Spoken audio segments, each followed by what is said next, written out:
श्री शिवाय नमस्तुभ्यम। हर हर महादेव। माता बहनों, सबसे पहले आप सभी को श्रावण मास की पहली सोमवार की हार्दिक शुभकामनाएं।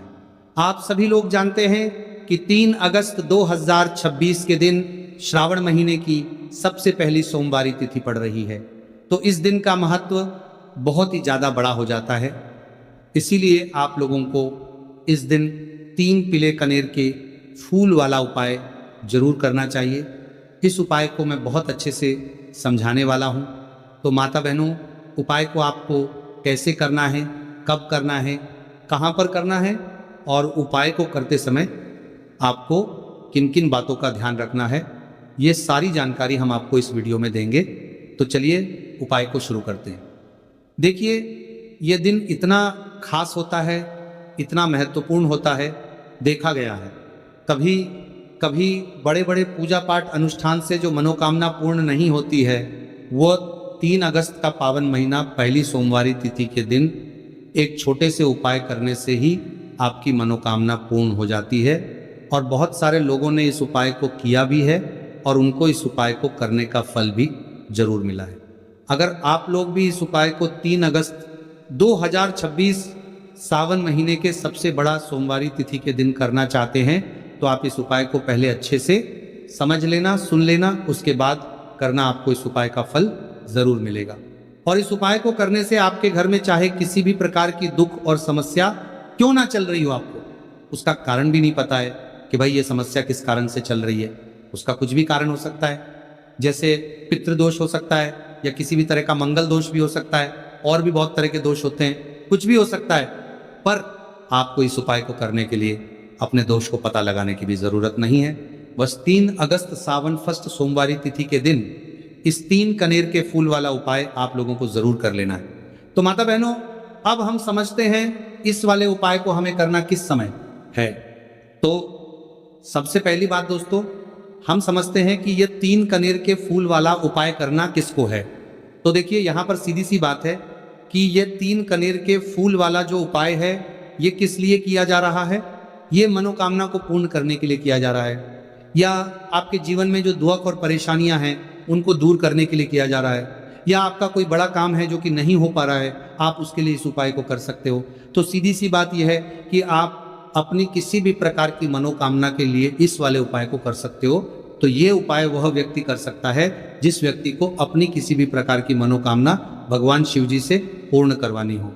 और अगर कोई भी माताएं बहनें जो हैं अपने घर की सुख और शांति के लिए, घर में धन समृद्धि को बढ़ाने के लिए यह वाला उपाय करना चाहती हैं, तो घर की जो बड़ी माताएं बहनें होगी वह इस 3 कनेर के फूल वाले उपाय को विशेष रूप से करें, क्योंकि माताएं बहनें घर की लक्ष्मी होती हैं। और जब घर की लक्ष्मी कोई विशेष उपाय करती है तो उसका फल बहुत ही जल्दी मिल जाता है और बहुत बड़ा होकर मिलता है।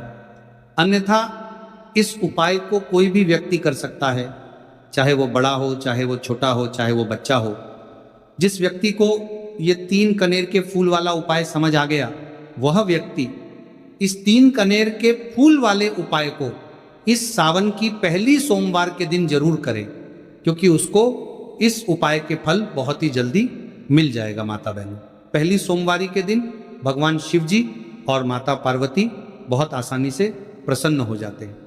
तो चलिए अब हम समझते हैं कि इस 3 कनेर के फूल वाले उपाय को आपको करना कैसे है, और इस उपाय को करने का जो समय है वह क्या है। तो देखिए, इस सावन पहली सोमवारी तिथि के दिन किए जाने वाले यह 3 कनेर के फूल वाला जो उपाय है, यह मुख्य रूप से सुबह के समय होगा। किस समय होगा? सुबह के समय होगा। आपको कोशिश यही करनी है कि सुबह के समय हम इस 3 कनेर के फूल वाला उपाय को कर लें। पर किसी कारणवश अगर आप सुबह इस उपाय को ना कर पाओ, आपको कहीं काम से जाना हो या किसी और काम की वजह से आप उपाय को ना कर पाओ, तो आपके पास फिर दूसरा मौका रहेगा, जो कि शाम के समय का रहेगा, प्रदोष काल का रहेगा। अब भाई, प्रदोष काल का समय भी एक बहुत ही लोगों के मन में प्रश्न बन जाता है कि भाई ये समय होता कब है, कितने बजे से लेकर कितने बजे ये समय होता है, ताकि हमें उपाय के लिए जो है करने का समय पता लग जाए। तो हम आपको बता दें कि प्रदोष काल का जो एक समय होता है, शाम का समय होता है, शाम के 6:00 से लेकर शाम के 7:00 के बीच का, इस समय में आप उपाय को करेंगे तो आपको उस उपाय का जरूर फल मिलेगा। तो शाम के 6:00 से लेकर शाम के 7:00 के बीच में आप लोग इस 3 कनेर की फूल वाले उपाय को कर सकते हो। अगर आप लोग 7 या रात 8:00 तक भी उपाय को करोगे तो भी चल जाएगा, और इससे भी थोड़ा देर हो जाती तो भी आप उपाय को कर सकते हो, क्योंकि 3 अगस्त 2026 सावन पहली सोमवारी तिथि का बहुत शुभ दिन माना गया है, और यह दिन बहुत ही कम आता है पूरे साल भर में। इसलिए जब आपको मौका मिल जाए, जब आप इस उपाय को जरूर कर लेना। कोई भी उपाय हो, आप कभी भी कर सकते हो। सावन मास का पहला दिन, बस कोशिश करना कि समय के थोड़ा अंतर्गत ही कर लो, पर किसी कारणवश अगर ना कर पाओ तो फिर आप थोड़ा देरी से भी कर सकते हो, आपको उपाय का फल जरूर मिलेगा। तो माता बहनों, सावन पहला सोमवार तिथि के दिन जो व्यक्ति इस 3 कनेर के फूल वाला उपाय को शिवलिंग के ऊपर कर लेता है तो उसके जीवन में चल रही तमाम परेशानियों का अंत होता है, और उसकी समस्त मनोकामनाएं महादेव की कृपा से बहुत ही जल्द परिपूर्ण होती हैं। तो चलिए जानते हैं बहुत ही खास उपाय के बारे में, लेकिन उससे पहले एक प्रार्थना है। अगर आप चैनल पर नए हैं तो कृपया चैनल को सब्सक्राइब अवश्य कर लें, और कमेंट बॉक्स में श्री शिवाय नमस्तुभ्यं हर हर महादेव जरूर टाइप कर देना। तो देखिए, ये सावन पहली सोमवारी तिथि हमारे लिए बहुत ही खास है, तो इस दिन कुछ बहुत ही खास उपाय आपको जरूर करना चाहिए। ये उपाय आपके जीवन में सुख समृद्धि की वृद्धि करते हैं, माता लक्ष्मी की कृपा आपके जीवन में होती है। आपका चाहे जितना भी दुर्भाग्य चल रहा हो, मैं कहता हूं कि अगर आप इस सावन सोमवारी तिथि के दिन 3 कनेर के फूल वाला उपाय कर लेते हैं तो आपका सारा दुर्भाग्य महादेव की कृपा से बहुत ही जल्द सौभाग्य में बदल जाएगा। तो चलिए जानते हैं गुरुजी द्वारा बताए गए सबसे पहले उपाय के बारे में। देखिए, इस उपाय के लिए आपको सिर्फ 1 लोटा जल ले लेना है और 3 कनेर के फूल ले लेने हैं। सावन पहली सोमवारी तिथि के दिन किए जाने वाला यह सबसे अचूक और सबसे खास उपाय है, इसलिए आपको 3 कनेर के फूल कहीं से भी ले लेने।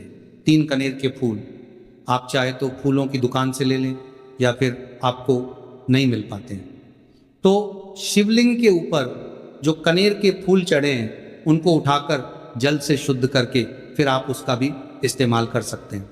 देखिए, आप जो जल लेंगे वो आपको तांबे के पात्र में लेना है और अपने किचन से लेना है। अब सिर्फ ये 2 सामग्री लेकर आपको शिवालय पहुंच जाना है। माता बहनों, इस उपाय को आप सुबह करना चाहे तो सुबह कर लें, और शाम को करना चाहे तो शाम को कर लें। पूरे दिन में किसी भी समय आप इस उपाय को कर सकते हैं। अब देखिए, शिवालय पहुंचने के बाद सबसे पहले आपको एक काम करना है कि आप दक्षिण दिशा में बैठ जाइए और उत्तर दिशा की तरफ अपना फेस कर लीजिए। अब आप जो 3 कनेर के फूल लेकर आए हैं, इनमें से आपको एक कनेर का फूल शिवलिंग में जो महादेव का परिवार होता है उसमें समर्पित करते जाना है। देखिए, पहले फूल आपको शिवलिंग में जो दाहिने साइड वाला कोण होता है, जिसे श्री गणेश जी का स्थान कहते हैं, वहां पर यह पहला कनेर का फूल समर्पित कर देना है, और श्री शिवाय नमस्तुभ्यम मंत्र का स्मरण कर लेना है। और फिर दूसरा कनेर का फूल आपको श्री कार्तिक की जी वाले स्थान में समर्पित कर देना है, और श्री शिवाय नमस्तुभ्यम मंत्र का स्मरण कर लेना है। फिर तीसरा कनेर का फूल आपको माता अशोक सुंदरी वाले स्थान में समर्पित कर देना है, और श्री शिवाय नमस्तुभ्यम मंत्र का स्मरण करना है। देखिए, जलधारी के बीच वाला जो स्थान होता है वह माता अशोक सुंदर का स्थान कहलाती है, और यहीं पर आपको तीसरा कनेर का फूल समर्पित कर देना है। इसके बाद इस शिवलिंग से 2 फूल आपको और लेना है, क्योंकि हमारे पास मात्र 3 ही फूल थे, ना तो ले लिया। फिर चौथा कनेर का फूल आपको माता पार्वती के हस्त कमल में समर्पित कर देना है। देखिए, शिवपिंडी जिस स्थान पर रखी रहती, यानी शिवलिंग जिस स्थान पर जुड़ा रहता है, उस पूरे गोल गोल वाले स्थान को माता पार्वती का हस्त कमल कहते हैं। और चौथा कनेर का फूल आपको यहीं पर समर्पित करना है, और श्री शिवाय नमस्तुभ्यम मंत्र का स्मरण कर लेना है। इसके बाद आपको 5वां कनेर का फूल शिवलिंग के ऊपर समर्पित कर देना है, और महादेव से अपनी मनोकामना बोल देनी है।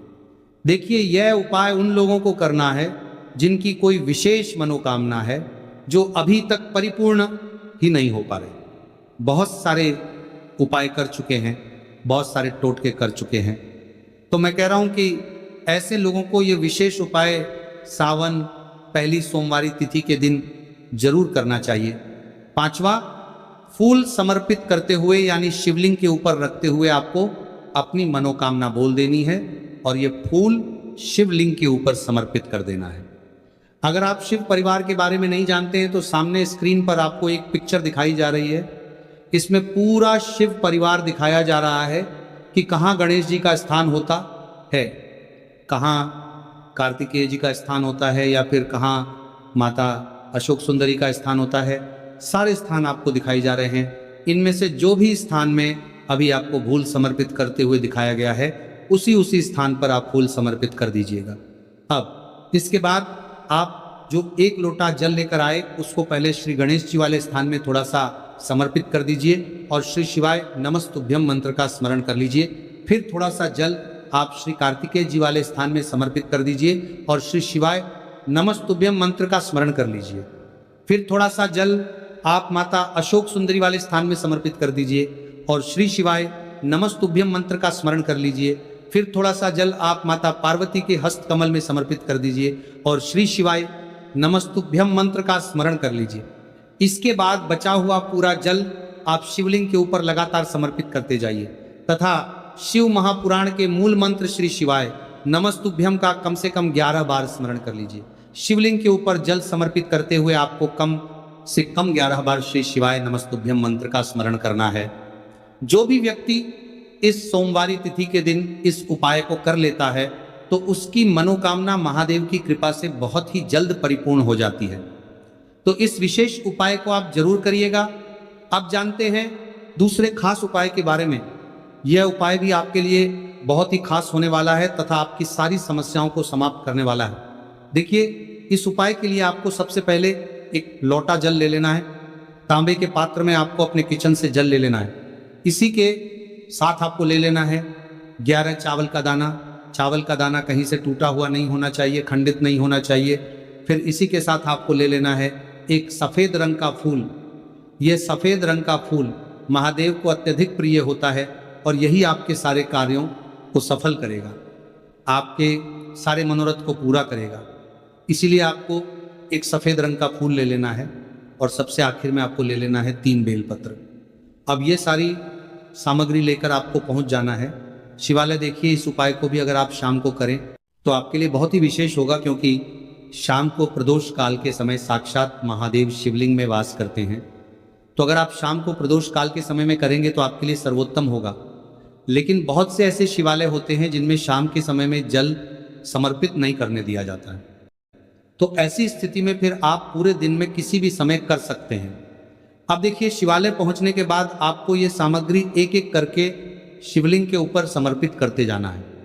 सबसे पहले आप 11 चावल का दाना शिवलिंग के ऊपर समर्पित करिए। श्री शिवाय नमस्तुभ्यम मंत्र का स्मरण करिए। फिर आप जो एक सफ़ेद रंग का फूल लेकर आए हैं उसको शिवलिंग के ऊपर समर्पित करिए और श्री शिवाय नमस्तुभ्यम मंत्र का स्मरण करिए। फिर इसके बाद आप जो 3 बेलपत्र लेकर आए हैं उसको भी शिवलिंग के ऊपर समर्पित कर दीजिए और श्री शिवाय नमस्तुभ्यम मंत्र का स्मरण करते हुए आपके जीवन का जो भी कार्य बन नहीं रहा है, आप अपना कोई कार्य सफल करना चाहते हैं। मान लीजिए आप नौकरी के लिए बहुत सालों से प्रयास कर रहे हैं लेकिन आपकी नौकरी नहीं लग पा रही है, या फिर आप अपने व्यापार को बढ़ाने के लिए बहुत प्रयास करते हैं, बहुत मेहनत करते हैं, लेकिन आपके व्यापार में लगातार घाटा हो रहा है, या फिर आप अपना मकान लेना चाहते हैं, जमीन लेना चाहते हैं, या फिर अपना कोई भी कार्य आप सफल करना चाहते हैं और उस कार्य में आपको सफलता नहीं मिल पा रही है। तो गुरुजी ने कहा कि आपको उस कार्य की सफलता के लिए महादेव से प्रार्थना कर लेनी है और फिर उसके बाद सबसे आखिर में आप जो ये एक लोटा जल लेकर आए हैं इसको धीरे धीरे शिवलिंग के ऊपर समर्पित करते जाइए तथा लगातार शिव महापुराण के मूल मंत्र श्री शिवाय नमस्तुभ्यम का स्मरण करते जाइए। यह उपाय आपके जीवन में सोई हुई किस्मत को चमका देता है, आपके सारे दुर्भाग्य को समाप्त कर देता है।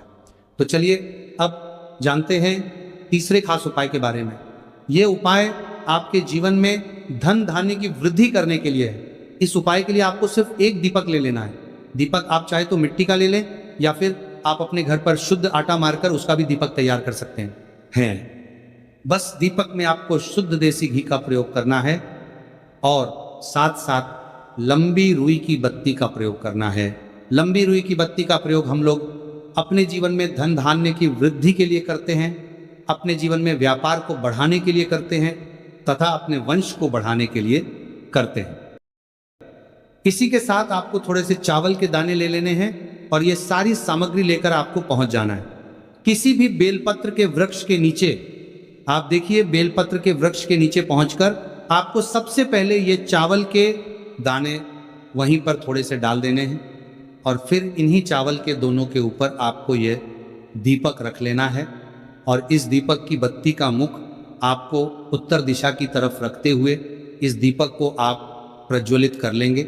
दीपक प्रज्वलित करने के बाद आपको कम से कम 11 बार या 21 बार या 108 बार श्री शिवाय नमस्तुभ्य का स्मरण कर लेना है तथा महादेव से और माता पार्वती से प्रार्थना कर लेने की, मेरे जीवन में जो धन की समस्या चल रही है, मेरे जीवन में जो दुर्भाग्य बना हुआ, धन की वजह से मैं अपना कोई कार्य नहीं कर पा रहा हूँ, धन की वजह से जो भी आपके जीवन में समस्या चल रही है उसको दूर करने की महादेव से और माता पार्वती से प्रार्थना करते हुए फिर आप वापस अपने घर आ जाइए।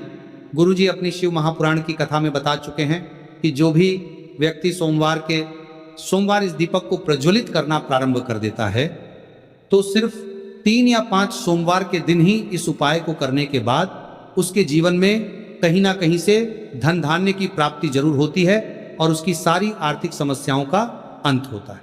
तो दोस्तों, यह थे पूज्य गुरुजी द्वारा बताए गए कुछ बहुत ही खास उपाय। अगर आपको जानकारी अच्छी लगी हो तो वीडियो लाइक और चैनल को सब्सक्राइब करें। मिलते हैं फिर एक नए वीडियो के साथ। श्री शिवाय नमस्तुभ्यम। इस वीडियो में दिखाई गई कथा केवल धार्मिक प्रेरणा के लिए। इसमें प्रयोग की गई आवाज कृत्रिम AI जनरेटेड है और इसका उद्देश्य किसी भी व्यक्ति की नकल करना नहीं है। धीरे धीरे शिवलिंग के ऊपर समर्पित करते जाइए तथा लगातार शिव महापुराण के मूल मंत्र श्री शिवाय नमस्तुभ्यम का स्मरण करते जाइए। यह उपाय आपके जीवन में सोई हुई किस्मत को चमका देता है, आपके सारे दुर्भाग्य को समाप्त कर देता है। तो चलिए अब जानते हैं तीसरे खास उपाय के बारे में। यह उपाय आपके जीवन में धन धान्य की वृद्धि करने के लिए है। इस उपाय के लिए आपको सिर्फ एक दीपक ले लेना है। दीपक आप चाहे तो मिट्टी का ले लें या फिर आप अपने घर पर शुद्ध आटा मारकर उसका भी दीपक तैयार कर सकते हैं। बस दीपक में आपको शुद्ध देसी घी का प्रयोग करना है और साथ साथ लंबी रुई की बत्ती का प्रयोग करना है। लंबी रुई की बत्ती का प्रयोग हम लोग अपने जीवन में धन धान्य की वृद्धि के लिए करते हैं, अपने जीवन में व्यापार को बढ़ाने के लिए करते हैं तथा अपने वंश को बढ़ाने के लिए करते हैं। इसी के साथ आपको थोड़े से चावल के दाने ले लेने हैं और ये सारी सामग्री लेकर आपको पहुंच जाना है किसी भी बेलपत्र के वृक्ष के नीचे। आप देखिए, बेलपत्र के वृक्ष के नीचे पहुंचकर आपको सबसे पहले ये चावल के दाने वहीं पर थोड़े से डाल देने हैं और फिर इन्हीं चावल के दोनों के ऊपर आपको ये दीपक रख लेना है और इस दीपक की बत्ती का मुख आपको उत्तर दिशा की तरफ रखते हुए इस दीपक को आप प्रज्वलित कर लेंगे। दीपक प्रज्वलित करने के बाद आपको कम से कम 11 बार या 21 बार या 108 बार श्री शिवाय नमस्तुभ्य का स्मरण कर लेना है तथा महादेव से और माता पार्वती से प्रार्थना कर लेने की, मेरे जीवन में जो धन की समस्या चल रही है, मेरे जीवन में जो दुर्भाग्य बना हुआ, धन की वजह से मैं अपना कोई कार्य नहीं कर पा रहा हूँ, धन की वजह से जो भी आपके जीवन में समस्या चल रही है उसको दूर करने की महादेव से और माता पार्वती से प्रार्थना करते हुए फिर आप वापस अपने घर आ जाइए। गुरुजी अपनी शिव महापुराण की कथा में बता चुके हैं कि जो भी व्यक्ति सोमवार इस दीपक को प्रज्वलित करना प्रारंभ कर देता है तो सिर्फ 3 या 5 सोमवार के दिन ही इस उपाय को करने के बाद उसके जीवन में कहीं ना कहीं से धन धान्य की प्राप्ति जरूर होती है और उसकी सारी आर्थिक समस्याओं का अंत होता है। तो दोस्तों, यह थे पूज्य गुरुजी द्वारा बताए गए कुछ बहुत ही खास उपाय। अगर आपको जानकारी अच्छी लगी हो तो वीडियो लाइक और चैनल को सब्सक्राइब करें। मिलते हैं फिर एक नए वीडियो के साथ। श्री शिवाय नमस्तुभ्यम। इस वीडियो में दिखाई गई कथा केवल